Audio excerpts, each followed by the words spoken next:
after I finished the walk, when I looked at some of the videos, because I documented the whole trip on my YouTube channel, I looked at myself and I was like, did I really do that? Did I really walk through Europe? Because it was such a surreal experience to have done that. And at the core of it, yes, of course, it's very obvious that I did it. But I also am humble enough to say that I was pulled. I didn't just wake up one day and decided to walk. That was something that was happening on a sort of more energetic, spiritual level, I think, that asked me to do that. And I just trusted it.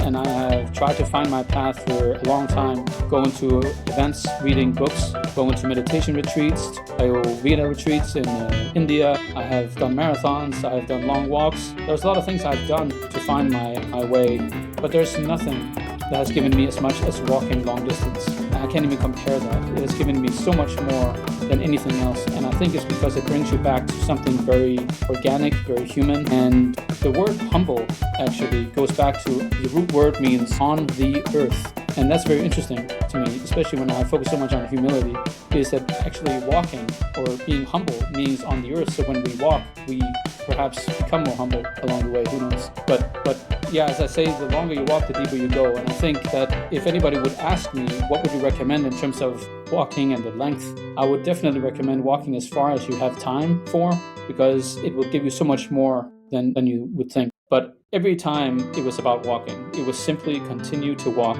keep moving, keep trusting that what I had set out to do or what I was guided to do, that was what I needed to continue to pursue. Even though I definitely was frustrated out of my mind sometimes, I just trusted. I really trusted this guiding energy, and I can't really explain it in another way than that. And that kept me going, definitely, the whole time. Hello, pilgrims. Welcome to the Way to Your Why podcast. Standing at the edge of the ocean after one of the hardest moments of his life, our guest heard a question that would change everything. Why don't you walk from Denmark to Santiago? What began as whisper became a journey of more than 7,000 kilometers now. One that transformed pain into purpose, solitude into healing, and walking into way of life. Today, we explore the call that changed his world from the inside out. So today we have here Gideon Enok. So welcome, Gideon. How are you doing today? Thank you very much. Thank you. Yeah, very good. Looking forward to the conversation about everything. Okay. Pilgrim. So tell me, how was that adventure of walking from Denmark to Santiago? Can you tell us about that?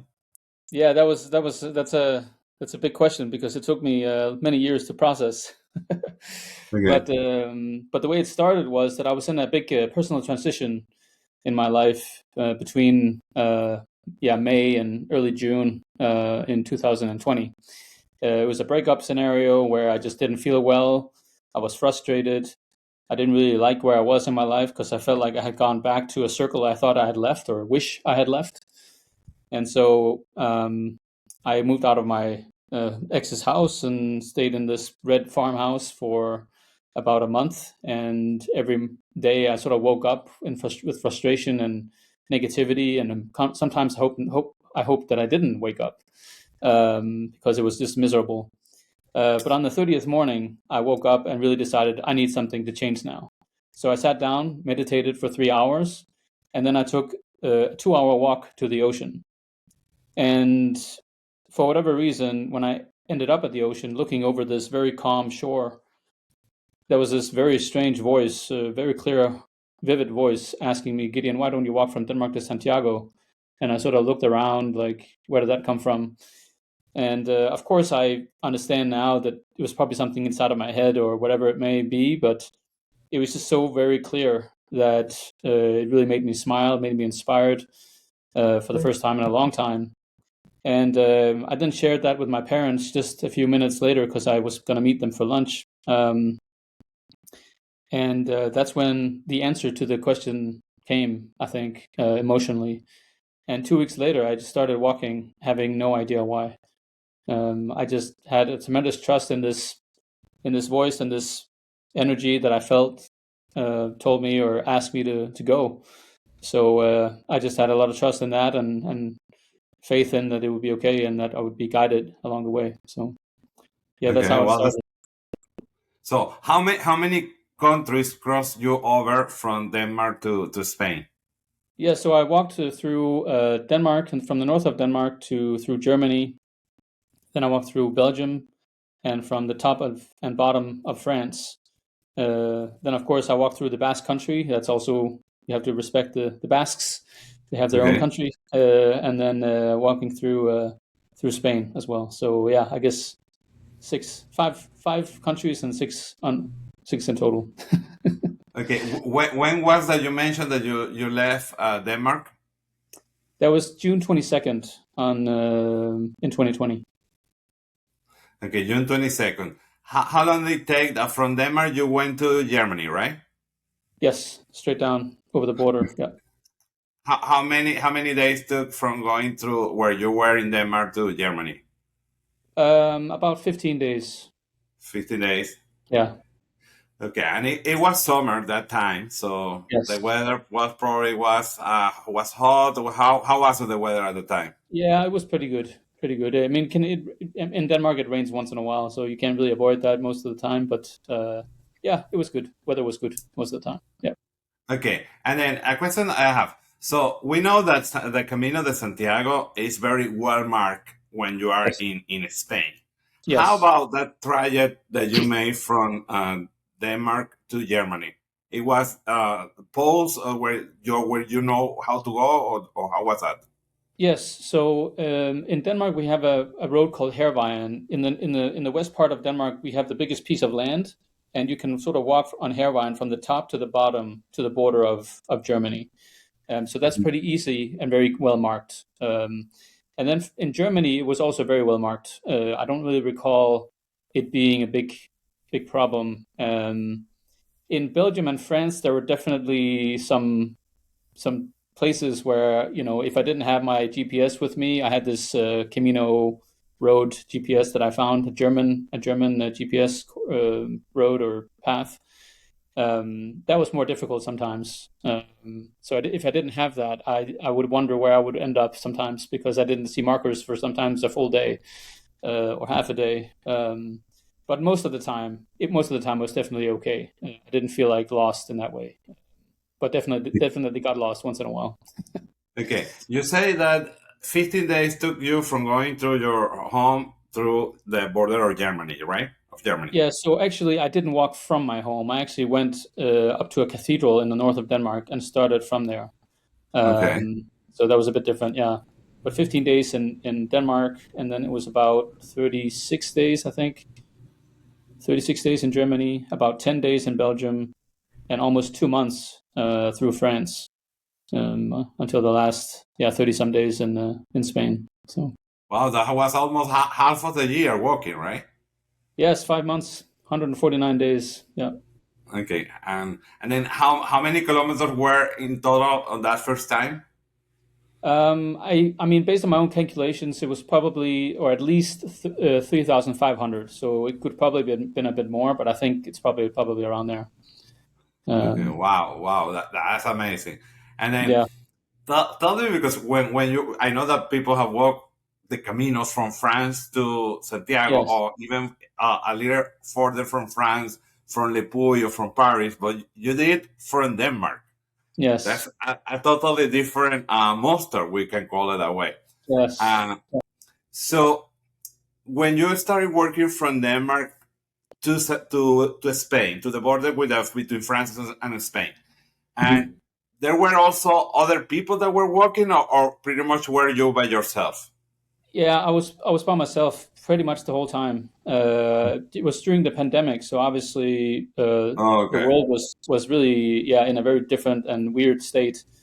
And when I look back, I'm so blessed that I walked during that time because I would have gone crazy if I had stayed in one place.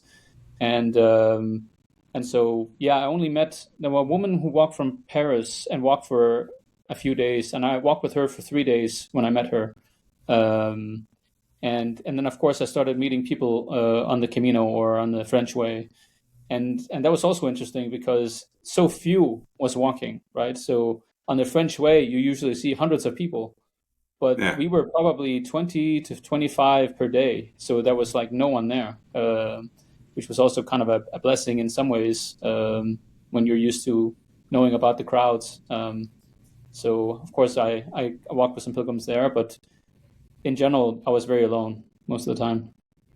Okay. And then how about, because you were working through the pandemic, how do you know that you're going to be find places to stay every night?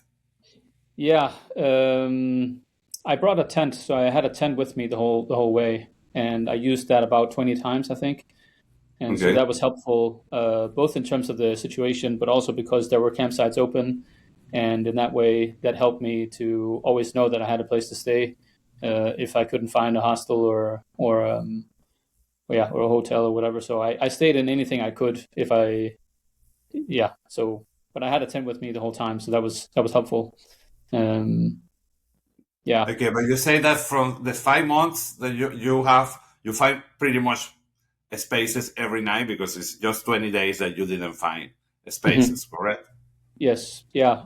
So in Denmark it was pretty easy. There was many albergues open or pilgrim hostels, and then pretty much throughout the time, I either found hostels or hotels, campsites. That was basically it. And of course, there was two or three times in France I found a albergue, and in Spain, of course, there was albergues all the time. But um, yeah, it was a variety of options I used. Okay, and then walking, once you started walking in the Camino Frances in Spain, Yes. uh, how you feel of what you already have accomplished for that long walk from Denmark?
What was that again? How So I once you started walking on the side of Spain, you Yes, already have like a more than halfway, because you started walking yes, in Denmark.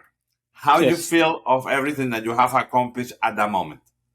Yes, so I guess the way I could answer that is that I arrived in Saint-Jean-Pied-de-Port in the middle of October, and because of the situation in the world, there were rumors that things would close down again because it was entering winter or whatever the reasons was at the time. And so when I came into Estelia, of course, I was very looking forward to walking, the French way because I walked so far, and I believe that now it's going to be all easy and no problems. No, Albergues is going to be easy and everything, and so on. But then it started with waking up in Estelia, being or that the news were that they were going to close down the entire region of Nevada when I woke up that day. That was a Wednesday, and they would close it down on Friday. So I had to be out of Nevada in a couple of days, and that happened again when we entered La Rioja, where they also said the region is going to close down. So, and when I entered in Castilla y Leon, and came to Astorga, the same thing happened where they would close down the entire region of Castilla y Leon in 2 days' time. So three days or 3 times in a row, I walked out of the regions just as they were um, closing them. And all I can say is that I can only say that I was guided the entire time, and I felt that so many times during this walk that I was guided and pulled towards Santiago, towards Finisterre, the end of the world, where I ultimately saw it as my finish. And it was very special to feel that, especially when I came into Spain, because that's when I thought, okay, now it's going to be easy and all is going to be good and whatever. And then all the challenges began to kind of happen, and there was so much confusion about, restrictions and lockdowns, and there was times where Burgos we were told it was closed, and then we entered it, and we were told Lyon was closed. We were told Santiago was closed, and there was so much confusion that all we could do was walk, right? So, so that's what we did. So yeah, Wow. yeah. Wow, that's amazing because you went once you entered in Spain, you went to a lot of challenges. Just give me 1 second because the dog is Okay. just barking. Just give me 1 second. Uh, I'm gonna leave running and then I edit it. Okay. Okay. Yeah, no problem.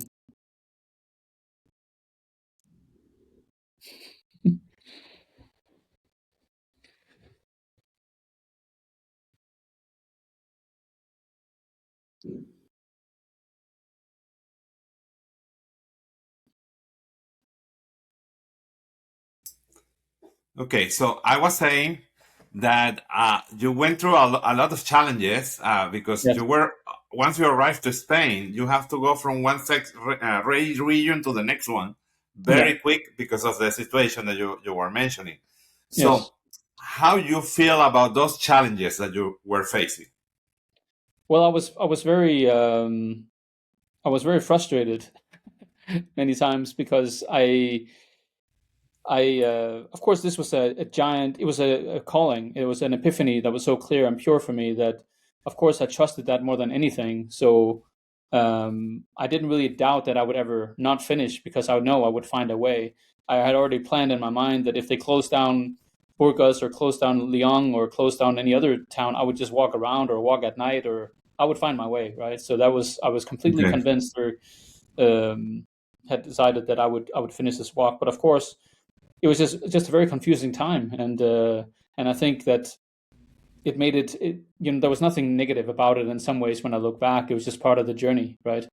And but I really it was really amazing to me how I felt guided from that time at the ocean in Denmark all the way, and then those things began to happen, but happened in a way that was completely like, yeah, part of the path, part of my path, that there was nothing to worry about really. I just had to lean on the faith I already had and allow myself to continue to be guided until the end. So um, so yes, but I was frustrated at the time because I was a bit worried sometimes if they would close down the country completely, so that I had to leave or had to leave the path, and that would have been the worst about the whole thing. So that was probably what scared me the most during that time. Okay, then you logistically you were mentioned how to handle those issues, those closing if that happened. But Hmm. what about your inner part? How do you deal inside with that frustration? Yes, that was. I mean, it happened so many times when I was either less motivated when waking up someday, or if there was news from the media about the situation or whatever. And no matter what happened, or I also had a fight with my dad or a couple times during the walk, right? Um, but every time it was about walking. It was simply continue to walk, keep moving, keep trusting that what I had set out to do, or what I was guided to do, that was what I needed to continue to pursue. So even though I definitely was frustrated out of my mind sometimes, um, I just trusted. I really trusted this guiding energy, and I can't really explain it in another way than that. And that kept me going definitely the whole time. Um, Okay. Okay, so you always keep your instincts alive. yes, I really. I mean, when after I finished the walk, when I looked at some of the videos, because I documented the whole trip on my YouTube channel, um, I looked at myself and I was like, did I really do that? Did I really walk through Europe? Because it was such a surreal experience to have done that. And at the core of it, yes, of course, it's very obvious that I did it. But I also am humble enough to say that I was pulled. I didn't just wake up one day and decided to walk. That was something that was happening, that on a sort of more energetic spiritual level, I think, that asked me to do that, and I just trusted it, and that's kind of all I can say about it, really. I mean, of course, I did it, but I can't take all the credit for it, if you know what I mean. Okay. And then when you arrived to Santiago, Yes, what you felt on that first time? yeah, that was amazing. I mean, of course, I've been in Santiago a couple times before. To give the listeners an overview, I walked the first Camino on the French Way in 2014. Then I walked the Portuguese one in 2015, and then I walked this long one in 2015, and then I did the Del Norte in 2023, and did the French Way with my partner last year in 2025. So when I arrived after the long one, I had been there before, um, but it was a very surreal experience. It was so powerful. Anybody who's walked for a month or more, walking into Santiago, it's a very powerful experience, and something you have to experience to really understand, I think. Um, and But that was very surreal, having walked so far to finally be where you finish as a pilgrim, or most of us in Santiago. So that was very special, and yeah, a lot of emotions came out that day. Okay, so as you may know, and you are one example, there are a lot of pilgrims that decided to walk again the Camino. Yes, And in your case, you walked the first time 2014. yes. Then when you walk, then in 2020 decided to do the full Camino from Denmark. So at that moment when you arrive after walking the Camino, what would you say that what made that Camino, that long distance on you, different than the first time did? It's a good question. It's a very good question. I think it was so transformative in comparison to the others. It was. I think I was also in a personal transition in my life, where I was also looking for, what is my life about? What is my life really about? What am I here for? And yes, I was going through a breakup, an innocent breakup, but I was also looking for more. I had been traveling for almost 10 years at that time. I had been trying to find my path for a long, for 10 years or more, and I think that walking this far just really helped me to figure out what am my life about. And it is about adventure. It is about connecting with something that is more than just the things we are around in society, and connecting with something that you have a passion for, and so on. So it was a very transformative and personal journey that has helped me to sort of find myself, I guess, or connect with myself, or what I needed to find. And that's been also what the last many years has been about, in terms of my process of the book I've written, called The Pilgrim Spirit, which is about this long journey, and pretty much going from a place where my family orientation, or where my dad's family comes from a very judgmental place, very religious, very rigid religious family, where judgment is a very normal thing. I mean, if everything is about being right or wrong, and it was a very harsh sort of environment. At least I was affected by it a lot, maybe more than my brothers, my two younger brothers. And when I started the writing process and so on, and really dived into it deeply with my writing mentor, what came out of it was to become more humble. And that was the antidote of where I came from in terms of judgment, judging my grandparents especially, and myself, and trying to be good enough always, and coming from that place to a place of more humility, to say, I don't know. There's a different perspective that I can learn from other people, and from the people I come from, and so on. I don't need to judge them, anymore. So that's probably one of the biggest pieces of this whole thing. That part of it.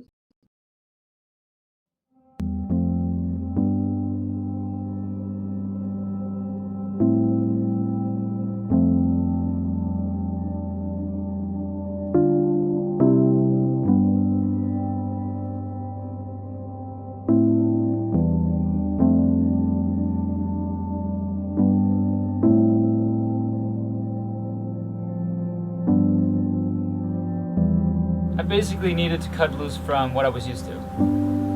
That was, I mean, why did I leave? I was not happy. I was not feeling good, and I didn't really have any strong motivation for doing anything. And I just wanted to try something new somewhere else and to look at the world, really.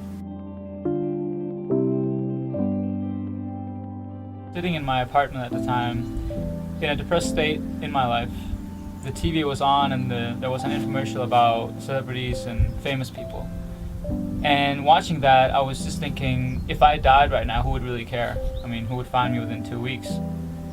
And that's when I started to think about that the only unique person of me is me. And that kind of helped me raise to another vibration and helped me to realize that comparing myself to anyone out there will just neglect myself. And I think that's true for anyone.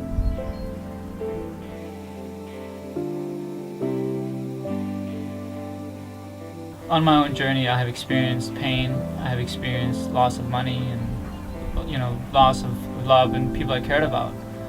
And I've gone through a lot of storms, and it hurts, and it's very confusing, especially when you don't know why it's happening. But when those storms settles, because they will, that's when I can look back and really see the benefit of those experiences.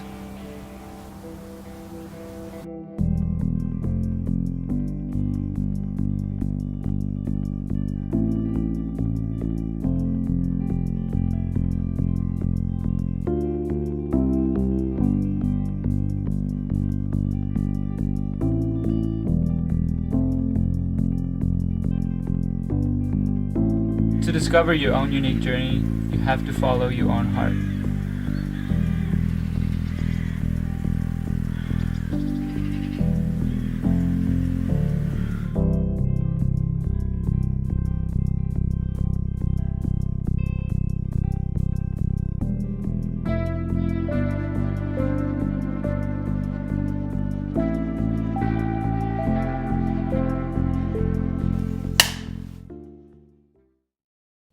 Okay, so how long took you to write that book?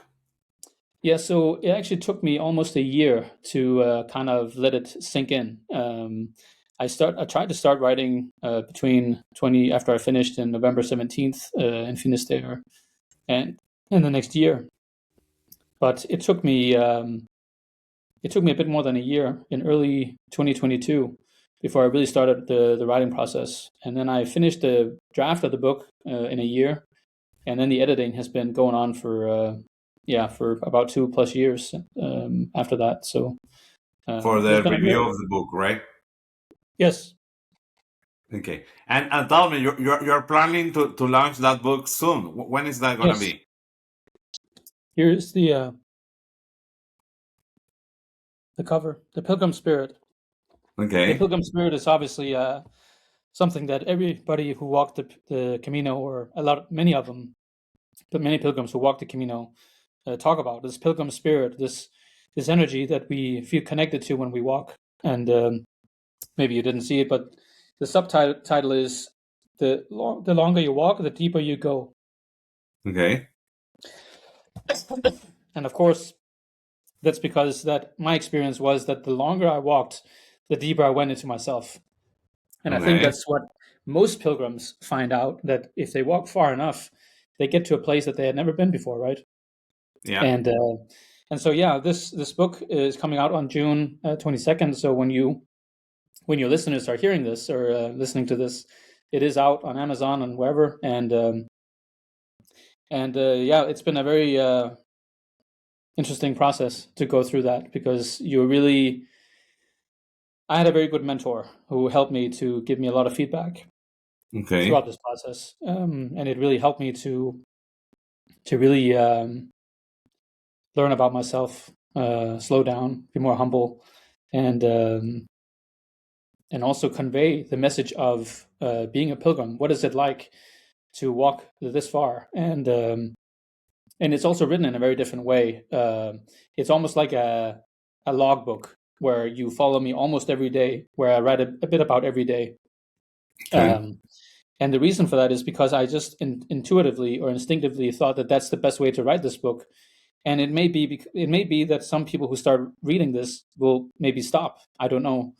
But I also think that if people continue to read, they will see the value of a lot of the things that is in the book, which you also find when you walk.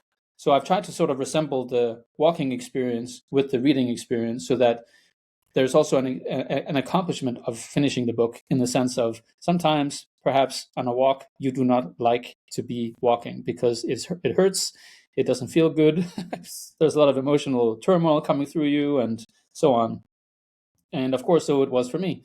So I've tried to put that in there in a different different way. So yeah. So Okay, then, so beside writing, is anything else that you do for a living? I am also I'm pursuing writing, and I'm also a personal assistant online for a spiritual teacher. Um, Okay, so so that's part of what I'm doing. But I'm pursuing to be more of a writer and to do more traveling. I'm gonna do more walks, of course. So more content creation as well. okay. Okay, so then talking about that, because you have been having a great experience, and then also you were walking through the pandemic, and happening the pandemic, at least the way that I see it, and probably a lot of people see it that way, is Hmm. that it's like the pandemic make like a big stop Yes. in the humanity and everything that made people to reflect on too many things. Yes. So after the pandemic happened, so people are more willing to do nature things, to do big walks, and to do other Yes. things that for themselves. Hmm. So, and while when you are working, and especially when you are working in big companies, you always have those stress around. So you have the Mm. stress for so many reasons that may happen in the company, and pretty much most of the time, those stress are coming from things that you don't even need to worry because the solution Yes. is out of your hands. What would you Yes. say about that step? Yes. I mean, that's a very challenging question. Yeah, I think that's also been one of the reasons I've been a guy who's been resisting the system and many things throughout my life. And during the walk, day 79 in the walk was the climax of the walk, when I really was in the most significant agony I have ever experienced in my life. I bought new shoes in Paris, and those shoes were not very good.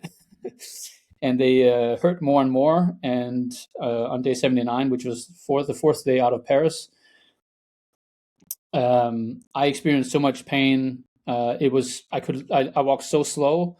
It was almost like I was humping. I didn't really walk anymore. I was just sort of humping along with this extreme pain. The reason I'm bringing this up is because I've been resisting my grandparents. I've been resisting the system. I've been trying to be in control of so many things throughout my life, which has been sort of a resist. Yeah, it's not been. It just I've been fighting, and I've been fighting against things I could not control at all so many times and for so long. And during that day 79 experience, it was so hard and so physically draining that eventually, during the end of that day, it was almost like the energy in myself had to tell me, let go. I walked in this bubble of grace, in this bubble of peace almost, where all of a sudden, all the fighting, all the resistance I had throughout the day, or maybe throughout my life, evaporated, in the sense that, not because I didn't feel the pain anymore, I was feeling pain, but I stopped fighting it. I stopped resisting it, and stopped being in sort of in that fight or flight mode. And it only continued for like a minute or so, but it was such a significant part of the journey that planted seeds for everything else since then. I'm sure of it. And I think the answer to your question is, sometimes, first of all, we need to go to the extremes to really learn. I think, I think we need to bash our head against the wall sometimes, unfortunately, maybe. But I also think that there is a element to surrendering what you can control. We want to control everything because we don't like to see war. We don't like to see people being hurt, and all the fighting there is between each other in this world. I don't think many of us really like that. So we would all like to see more peace and so on. Um, but we have to realize that there is not we're not influencing everything. We can only influence the things we are in control of, which is maybe our own state here, the people around us, and maybe that's enough. Maybe that's enough. And then the actions that we take based on those intentions. And so I think sometimes we just need to surrender to really get clear on that, and to yeah. But I think that was a big part of it. I think whatever I followed during that walk, it helped me to finally get to a place where I could surrender a bit more. And I think that was been a key, and an answer to your question, at least, I hope.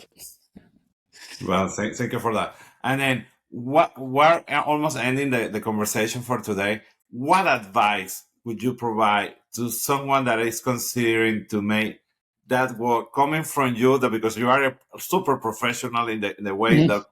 that you have walked a very long distance, and you are the first time I've been talking a person that have been walked for Denmark to Santiago, 3,500 kilometers. So that's Yes. a lot.